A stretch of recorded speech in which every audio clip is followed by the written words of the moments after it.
이상 5장 1절에서 6절까지 말씀 같이 교도하도록 하겠습니다.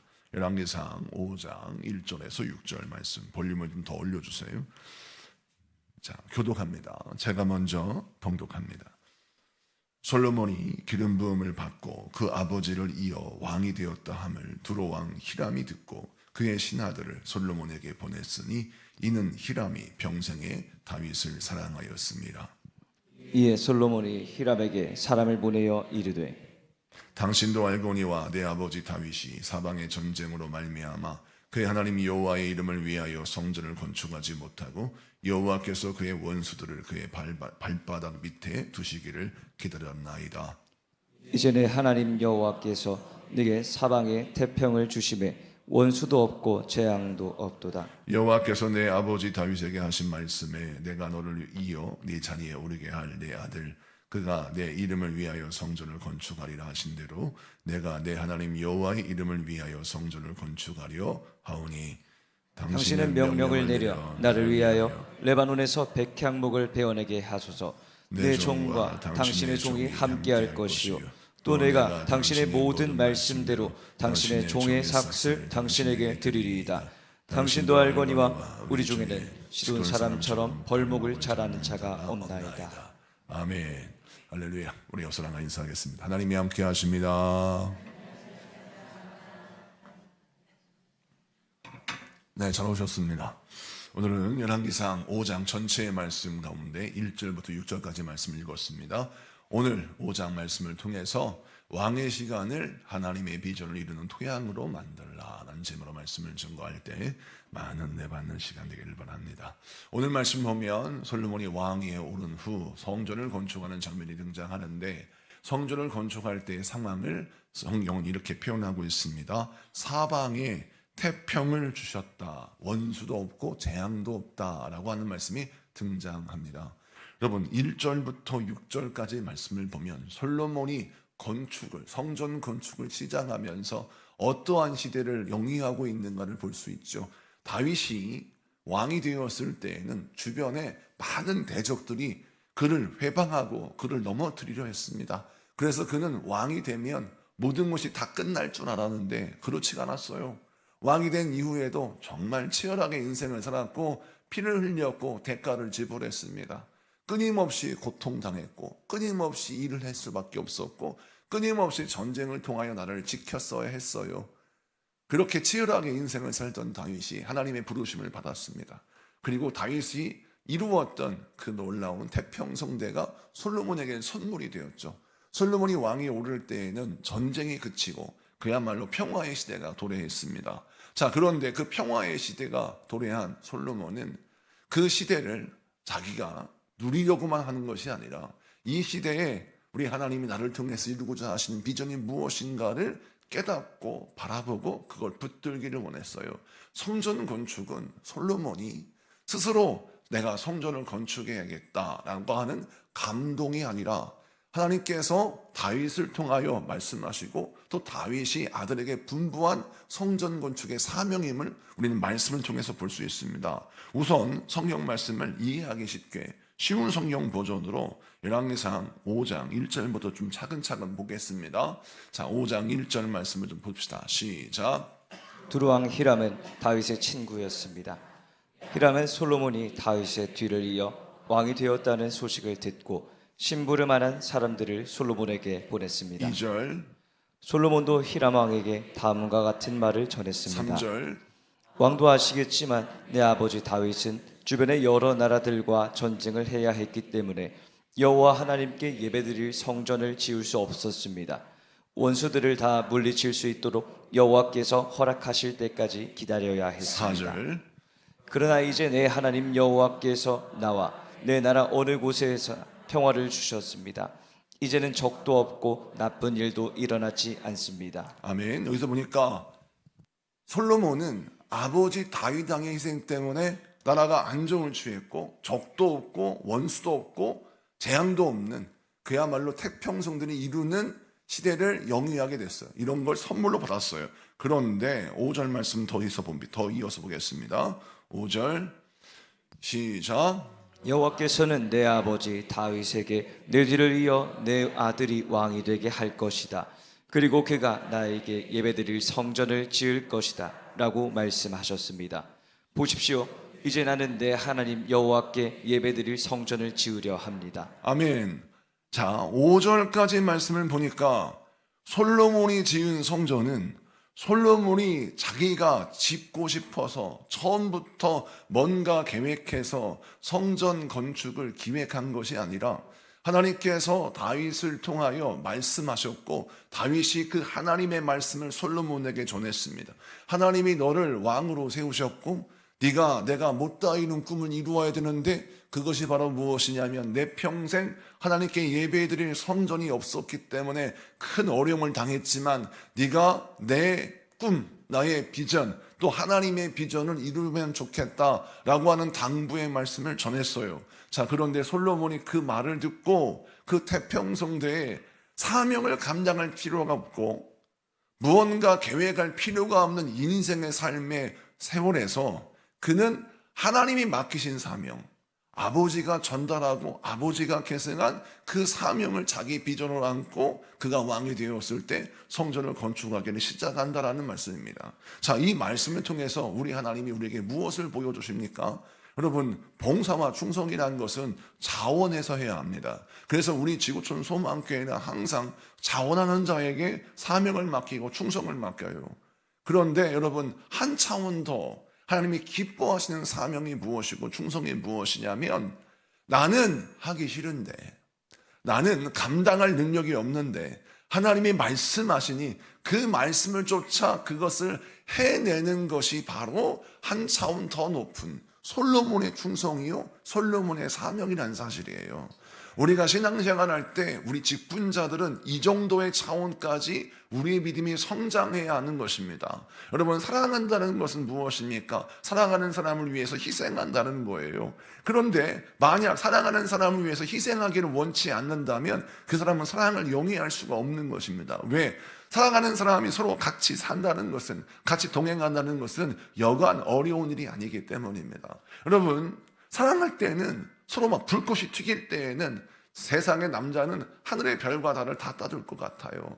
그리고 여자들은 나중에 남편들에게 모든 것을 다 해줄 것처럼 정말 사랑의 애교를 부리고 모든 것을 다 합니다. 그런데 막상 결혼해서 인생의 삶의 현실을 맞이하면 서로 으르렁대죠. 서로 모든 걸 요구합니다. 이것을 해달라, 이것을 해라 라고 서로 요구하는데 그런 요구들이 받아들이지 않자 갈등을 빚지 않습니까?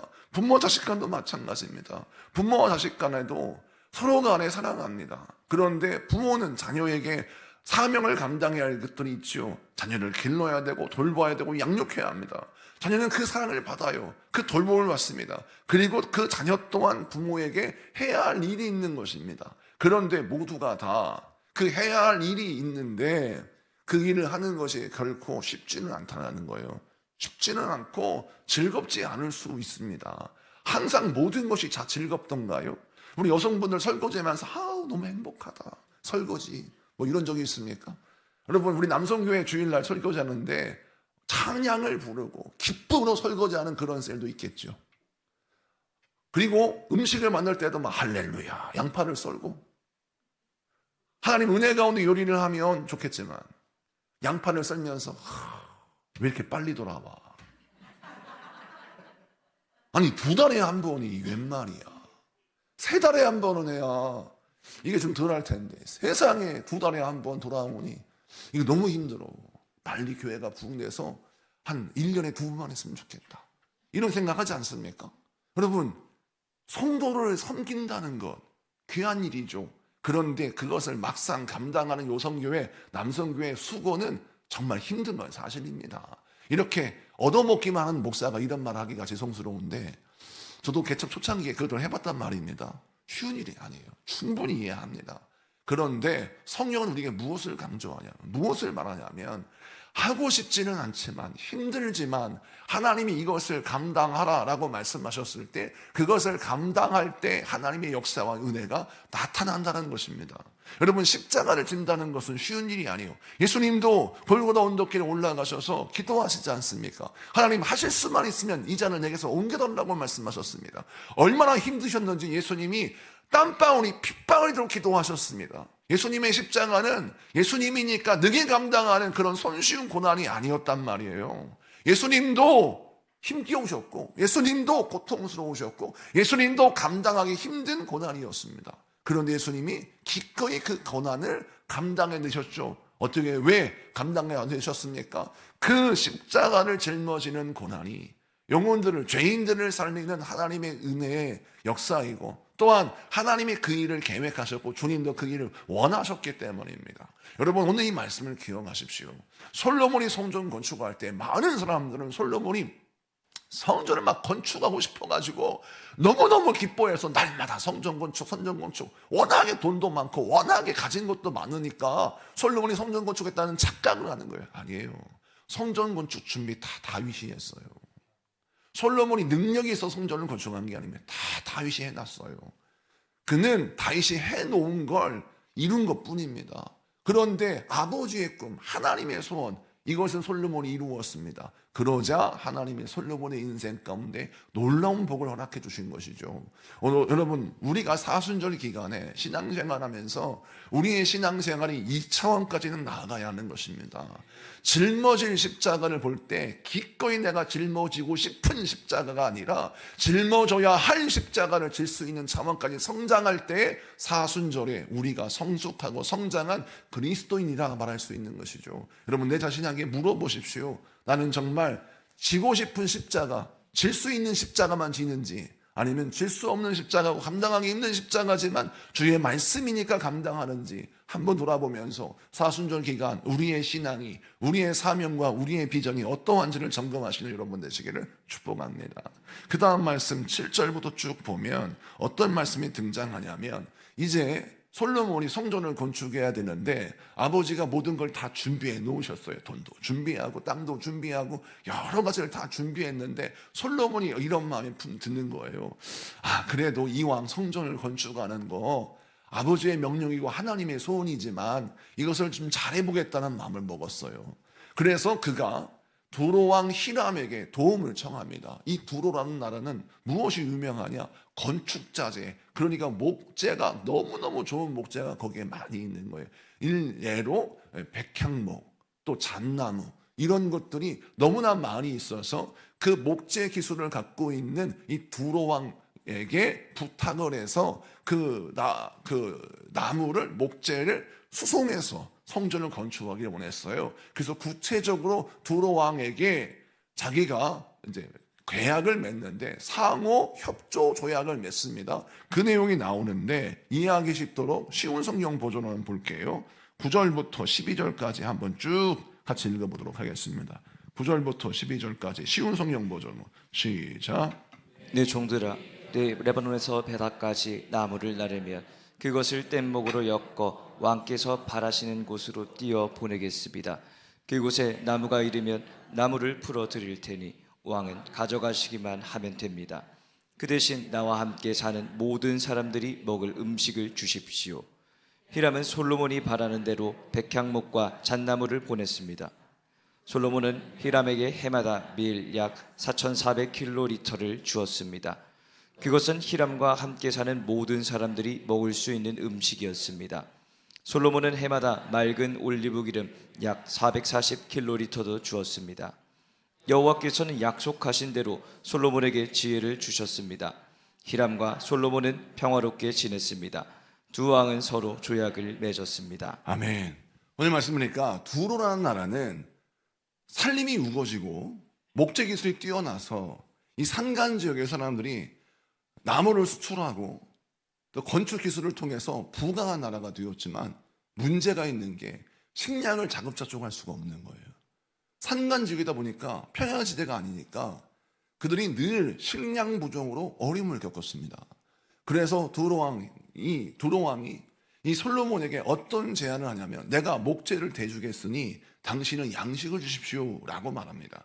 그러자 솔로몬이 기꺼이 이 히람 왕에게 이제 양식을 공급하고 그다음에 올리브유를 공급하여서 이 서로 사고 파는 이 상호 조약이 체결되는 장면이 오늘 본문에 등장해요. 그런데 이 말씀을 통해서 우리 주님이 우리에게 보여주시고 말씀하시는 은혜가 있습니다. 잘 보세요. 이 두로왕 히람은 이방인입니다.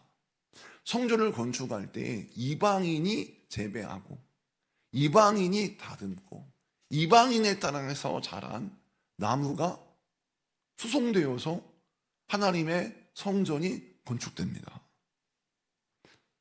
여러분, 언뜻 생각하면 하나님의 백성들이 기르고 하나님의 백성이 다듬고 준비한 그런 나무로 성전을 건축해야지 어떻게 우상 숭배하는 사람이 만들고 다듬은 나무로 성전을 건축할까요? 라고 하는 질문을 던질 수 있습니다. 근데 여기에서 우리 주님이 이 장면을 통하여 보여주신 메시지가 있어요. 하나님의 몸된 성전, 예배드리는 그 성전이 하나님의 백성과 이방인의 협력과 사랑을 통하여 성전이 세워지는 걸 잘 보세요. 신약의 말씀과 일맥상통합니다. 우리 예수님이 이 땅에 오셨을 때에 유대인들만 구원하고 오셨습니까? 아닙니다.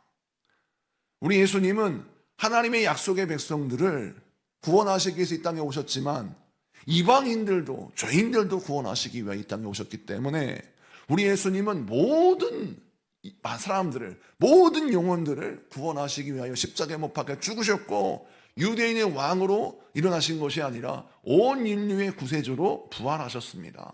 여러분, 우리 예수님이 당신의 몸을 내어놓으시고 지으신 교회는 어떤 사람들로 구성되어 있습니까? 하나님의 백성들, 그리고 이방인들, 의인이라고 일컫는 사람들, 그리고 또 죄인이라고 일컫는 사람들이 그 당시에 한데에 어우러졌습니다. 그래서 유대인들이 말하기를 경건한 유대인들은 교회에 들어가는 건 이해할 수 있는데 하나님의 백성, 약속의 백성, 아브라함의 백성은 교회에 들어가는 건 이해할 수 있는데 너희들 이방인이 어떻게 교회에 들어오냐라고 해서 바울이 개척한 교회에 이런 분쟁이 일어났습니다. 그때 바울이 뭐라 하겠습니까? 그들을 막 꾸짖고 그들을 깨닫게 하여서 뭐라 하겠습니까? 교회는 죄인이 모이는 곳이요, 아브라함이 혈통을 가진 자라 할지라도 그 혈통이 그를 구원할 수 없고 오직 예수의 피, 십자가의 보혈의 능력만이 우리에게 구원의 열쇠임을 설명하고 있지 않습니까? 신약의 교회도 죄인들이 모여 예수 그리스도의 몸을 구성하는 교회를 만듭니다. 여러분, 성전도 마찬가지죠. 이방인의 땅에서 자란 나무, 이방인의 손을 통하여 다듬어지는 나무, 그 백향목이 하나님의 성전을 세우는 제목이 되면서 우리 하나님께서 솔로몬을 통하여 무엇을 주느냐? 잘 보세요. 밀가루와 올리브유를 줬습니다. 여러분, 왜 밀가루와 올리브유를 줬을까? 밀가루는 떡이죠. 기름, 이 기름 올리브유는 무엇입니까? 상징적인 의미는 성경을 구속사적인 개념으로 해석을 할 때 창세기부터 요한계시록까지 하나의 맥을 가지고 성경을 해석할 때 이 밀과 기름은 무엇을 의미하냐면 생명의 떡과 성령의 기름 부음을 설명해요. 할렐루야. 그래서 이방인이 하나님 앞에 나와 충성되게 헌신하는 그런 열심을 보이면서 하나님의 백성 되기 원하고 하나님을 경외하는 은혜를 받을 때 우리가 줄 것은 무엇입니까? 우리를 통하여 하나님이 공급하시는 생명의 떡, 하나님의 말씀. 할렐루야. 그리고 나를 통하여 일하시는 성령의 역사, 하나님의 기름 부음이 우리를 통하여 나타나야 한다는 사실입니다. 여러분, 그래서 두로왕 히람에게 필요한 것이 무엇입니까? 양식이었죠. 기름이었습니다. 오늘날 신약시대도 마찬가지입니다. 이방인들이 교회에 들어와서 필요한 것이 무엇입니까? 금과 은이 아니에요. 그들에게 필요한 것은 생명의 떡입니다. 생명의 떡은 예수님이 뭐라고 말씀하셨어요? 하나님의 말씀이라고 말씀하셨어요. 그 하나님의 말씀을 먹고 마시는 자가 되어야 하는 것이죠. 그 다음에 기름 부음이 있어야 합니다. 성령의 기름 부음. 이 기름 부음이 우리 모든 이방인들에게, 모든 죄인들에게 임해야 되는 것이죠. 사도행전 2장을 보니까 성령을 받고 베드로와 예수님의 제자들과 그곳에 모였던 모든 성도들이 은혜를 받고 설교하고 복음을 선포하고 주의 일을 감당했더니 수천 명이 회개하는 놀라운 역사가 일어났지 않습니까? 성령의 나타나심, 성령의 기름 부음은 인간의 능력을 초월하는 능력이 있는 것입니다. 그래서 우리 하나님은 우리를 통하여 성령의 기름 부음이 흘러가게 하기를 원하시는 거예요. 그래서 오늘 솔로몬 성전을 건축할 때 두로왕 히람에게 솔로몬이 그들에게 떡을 공급하는 것처럼 밀가루를 공급하고 기름을 공급해서 그들에게 우리 하나님의 백성들이 공급해야 할 두 가지가 무엇인지를 정확하게 보여주고 있는 것입니다. 오늘 이 말씀을 통하여 저와 여러분 어떻게 신앙생활을 해야 됩니까? 세상에 줄 수 없는 것을 가진 자가 되어야 합니다. 세상은 금과 은 다 줄 수 있어요. 그러나 줄 수 없는 게 있는데 그것이 무엇입니까? 성령의 말씀, 생명의 떡, 그 다음에 우리를 통해 나타나신 성령의 역사, 이것만큼은 세상에 절대 줄 수 없어요. 예수를 주라 고백하지 못하는 자들이 어떻게 생명의 말씀을 줄 수 있으며 성령의 은혜를 경험하지 못한 자가, 성령의 임재를 경험하지 못한 자가 어떻게 성령의 통로가 될 수 있겠습니까? 여러분, 오늘 이 자리에 나오신 여러분, 생명의 말씀을 붙들고 성령의 나타나심의 통로가 되길 원하는 여러분들을 통하여 하나님의 영적인 영향이 나타날 때 이방인들은 그걸 달라하는 것입니다. 나는 예수 믿는 자들에게 무엇을 요구하느냐? 당신을 통하여 예수의 생명의 말씀이 뭔지를 좀 내가 알기 원하고, 당신을 통하여 성령의 역사가 뭔지를 내가 보기 원한다 라고 요구한다는 거예요. 그러면 우리는 무엇을 준비해야 돼요? 생명의 말씀이 무엇인지를 보여주고 들려줘야 되고, 성령의 역사가 무엇인지를 보여주는 자가 되기 위해서, 그래서 말씀을 읽어야 되고 들어야 되고, 그래서 기도를 통하여 성령 충만해야 하는 것입니다. 그래서 우리 모든 성도들 성령 충만 받기에 사모하며 기도하는 여러분들에게 축복합니다. 네, 그 다음에 개역 개정판으로 17절, 18절을 보겠습니다. 개역 개정판 17절, 18절 다 같이 했습니다. 시작. 이에 왕이 명령을 내려 크고 귀한 돌을 떠다가 다듬어서 성전의 기초석으로 놓게 하매, 솔로몬의 건축자와 히람의 건축자와 그발 사람이 그 돌을 다듬고 성전을 건축하기 위하여 제목과 돌들을 갖추니라. 아멘. 자, 오늘 말씀 보면 솔로몬이 성전을 건축하기 위해서 이제 여러 가지 건축 진행을 하는데, 오늘 말씀 17절 말씀을 크고 귀한 돌을 성전의 주축돌 또 기초석으로 삼았다라고 합니다. 이 말씀을 성경 배경학을 통해서 보면 구약 성경 배경학 말씀 가운데, 그 학문 가운데 17절의 그 크고 귀한 돌이 실제로 고고학자들이 발견을 했는데, 이 크고 귀한 돌 얼마나 크고 무거운지 수백 톤에 이른다고 합니다. 그래서 그 수백 톤에 이르는 성전 기초석을 가져오기 위해서 정말 많은 사람들이 동원되었고, 솔로몬은 그것을 이루기 위해서 정말 많은 돈을 썼다고 합니다. 그런데 이 크고 귀한 돌, 그러니까 수백 톤에 이르는 이렇게 무겁고 힘든 돌이 성전을 짓는 그 땅 위에 드러난 게 아니라 그 땅 아래 깊숙이 박혀 있었다는 거예요. 이게 퀘스천이에요. 그 당시에 사람들의 상식은 그렇게 깊이 무겁고 귀한 돌을 땅속에 박아둘 이유가 없다고 생각했어요. 지금이야 건물을 높게 짓기 때문에 여러분, 기초공사를 단단하기 위해서 얼마나 많은 애를 씁니까? 기둥을 박고 콘크리트를 치고, 하여튼 간에 집을 짓기 위해서, 빌딩을 세우기 위해서 기초공사를 튼튼히 하는데, 그 당시에는 그렇게 크게 기초공사를 할 필요가 없었고, 또 그렇게 큰 건물을 세울 필요도 없었기 때문에 그렇게 크고 무거운 돌을 땅 속에, 땅 아래 심을 필요가 없었던 거예요. 그런데 솔로몬은 희한하게도 그런 건축 공법을 통해서 성전을 세웠다는 겁니다. 그러니까 다른 사람이 볼 때는 성전이 바로 올라가야 되는데 그게 아니라 계속해서 땅 파가지고 성전 기초석을 심었다라는 거예요.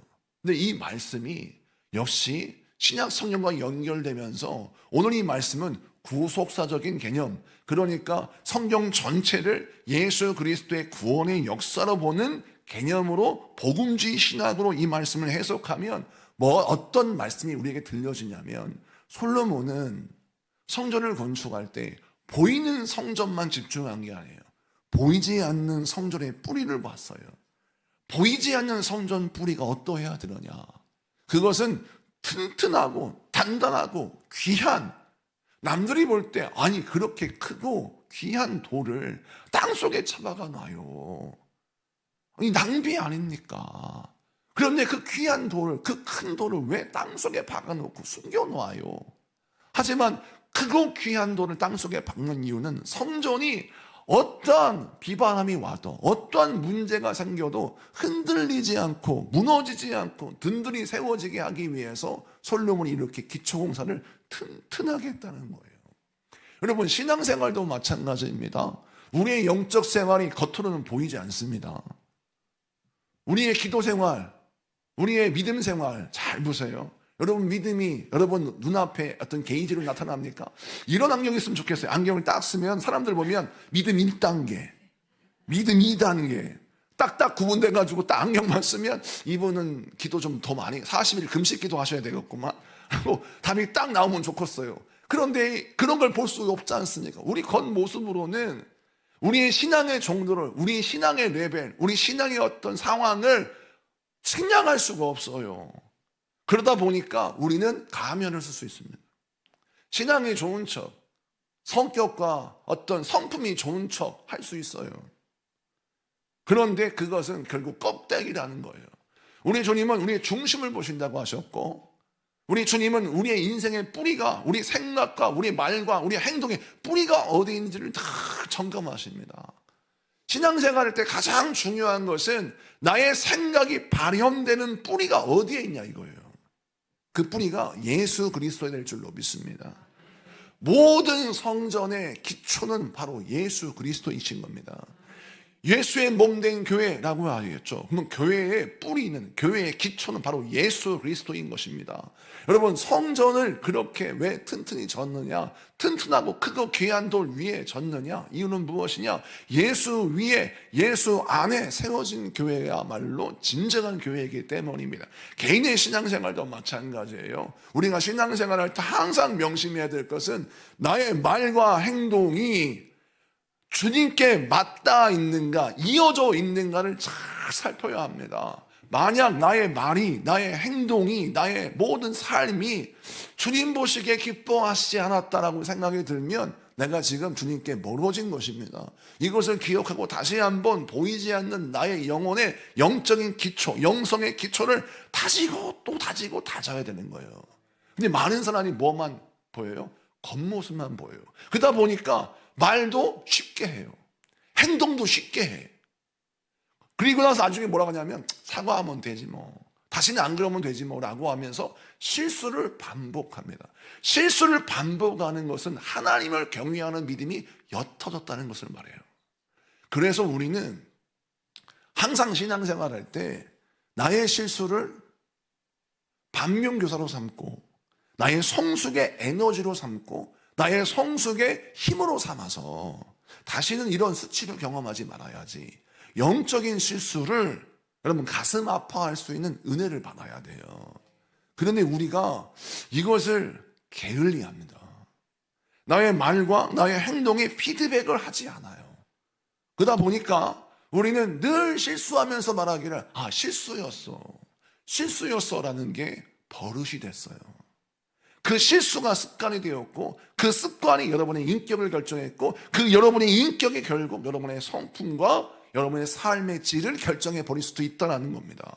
그래서 오늘 본문의 말씀에 솔로몬이 성전을 건축할 때 성전 건축의 가장 중요한 기초석을 보이지 않지만 땅속 깊이 박고 세워놓아서 그 어려운 작업을 이행했다라는 것입니다. 그러므로 오늘 이 말씀을 통해서 저와 여러분이 다시 한번 씨름해야 할 부분이 무엇입니까? 여러분 말과 행동을 피드백하십시오. 그리고 다시 한번 여러분을 기경하세요. 여러분, 그래서 나의 영적인 실수와 부족함이 다시는 나의 인생의 수준을 결정하지 못하도록 기도해야 하는 것입니다. 항상 깨어 기도하면서 아버지 앞에 무릎을 꿇을 때 성령님이 우리 모두를 움직이시고 가르치시잖아요. 이번 특세를 준비하면서 종이 기도할 때 여러 가지를 기도했습니다. 하나님, 제가 이번 21일 특별 새벽 기도를 통해서 하나님 말씀을 증거해야 되는데 저에게 영역과 은혜를 더하여 주옵소서 라고 무릎을 꿇을 때마다 어떤 긴장감이 있냐면 해오던 대로가 아니라 하나님의 새로운 기름 부음을 간절히 구하는 것이 필요했어요. 근데 놀라운 것은 말입니다. 우리 교회가 특세를 계속 해나가고 있지만 할 때마다 우리 교회는 부흥되고 있어요.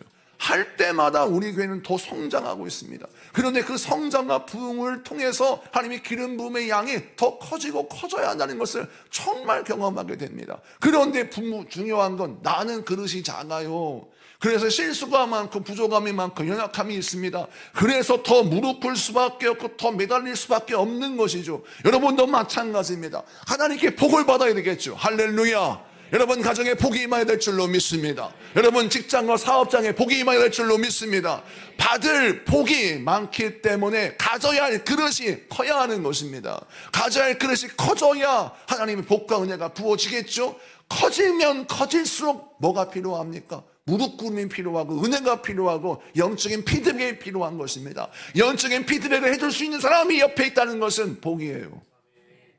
영적인 피드백을 해줄 수 있는 사람은 그 사람은 성장할 수 있습니다. 그런데 천하에 나밖에 없어요. 나한테 말하기만 해봐. 가만 안 놔도 이러면요, 그 사람은 결국 고인물이 됩니다. 사순절 기간은 고인물이었던 내가 흐르는 물이 되기 위해서 깨지는 순간입니다. 여러분, 고인물이 흐르는 물이 되는 건 아주 간단합니다. 둑이 깨지면 돼요. 근데 어떻게 깨지느냐? 나에게 은혜가 공급되어지는 둑을 부수고 그 은혜가 흘러나가야 하는 출구를 부수면 돼요. 딱 두 군데 구멍만 뚫으면 돼. 나에게 공급되어지는 은혜의 길을 열고, 할렐루야, 나의 은혜가 흘러나가는 그 사역의 연장을, 사명을 향하여 둑을 열면 나는 흐르는 물이 되는 것입니다. 아주 간단해요. 이 두 번의 깨어짐이 필요하죠. 은혜가 계속 공급돼야 될 줄로 믿고, 여러분 은혜를 사모하면서 그 은혜가 흘러가는 자가 되어야 되는데, 그 은혜가 흘러갈 때 어떻게 해야 돼요? 내 입에 파수꾼을 세우세요. 사순절 기간에 그렇게 훈련해야 됩니다. 하나님, 내가 하나님께서 지금 이 시간에 나를 통하여 내 아내에게 말씀하신다면 어떤 말씀을 전하실까요? 여보, 그동안 당신이 나에게 바가지를 많이 긁고 비난했지만 나 당신 사랑하고, 이런 말을 해야 되지만 내가 당신 만나서 얼마나 스트레스 받았는지, 내가 고혈압이 걸린 게 당신 때문이야, 이러면 안 되지 않습니까? 우리가 항상 내가 무슨 말을 할 때 현실을 해석하는 것이 실력이 아니에요. 현실을 해석하는 건 여러분 누구나 다 합니다. 근데 하나님의 백성은 어떻게 해야 되냐면 현실을 해석하고 그 현실을 분석하는 게 아니라 그 현실의 대안을 이야기할 수 있는 자가 하나님의 사람이에요. 우리 하나님이 여러분을 그렇게 사용하기 원하십니다. 내가 힘이 없어요. 내가 연약합니다. 내가 늘 넘어져요. 그러면 난 연약합니다. 부족합니다. 늘 넘어집니다 라고 끝나면 그 정도 수준이에요. 그런데 그때 대안을 구해야 됩니다. 하나님, 내가 약합니다. 그래서 어떤 대안이 필요할까요? 내가 하나님 영적인 침체에 빠졌습니다. 그래서 내가 어떻게 해야 될까요? 라고 하나님께 방법을 구하고 은혜를 구했을 때 우리 하나님이 여러분의 인생에 대안을 낳게 주셔서 여러분을 통해서 놀라운 은혜가 나타나게 하실 줄로 믿습니다. 말씀 마치고 정리합니다. 솔로몬은 자신의 허락되어진 태평성대의 시간을 사명을 감당하는 시간으로 만들었습니다. 자기가 짓고 싶은 공사가 아니었어요. 자기가 하고 싶은 일이 아니었어요. 하나님이 다윗을 통해서 명령하신 거였습니다. 근데 그 명령하신 일을 솔로몬이 자기의 사명인 것처럼 그것을 감당했기에 솔로몬의 성전 건축은 너무나도 기쁜 성전 건축이었습니다. 성경을 자세히 보니까 아하, 하나님이 다윗을 통해서 명령하셨고 그 명령을 따라 솔로몬이 성전을 건축했다라고 분명히 성경 말씀에 5절에 기록되어 있죠. 이제 나는 내 하나님 여호와께 예배드린 성전을 짓습니다. 근데 그 성전은 우리 아버지가 하나님의 말씀을 전해줬기 때문에 이게 나의 사명이구나 깨닫고 이것을 감당한다는 것입니다. 그런데 왕의 시간을 솔로몬이 이렇게 잘 감당하자 하나님이 어떤 복을 주셨어요? 성경 말씀 보니까 우리 하나님께서 그에게 지혜를 주셨습니다. 하나님의 복을 주셨어요. 하나님의 역사를 허락하셨습니다. 그래서 솔로몬이 그의 인생을 통해서 하나님의 놀라운 일들을 행할 수 있는 기회를 얻으셨어요. 우리 하나님이 여러분의 그 복을 주실 줄로 믿습니다.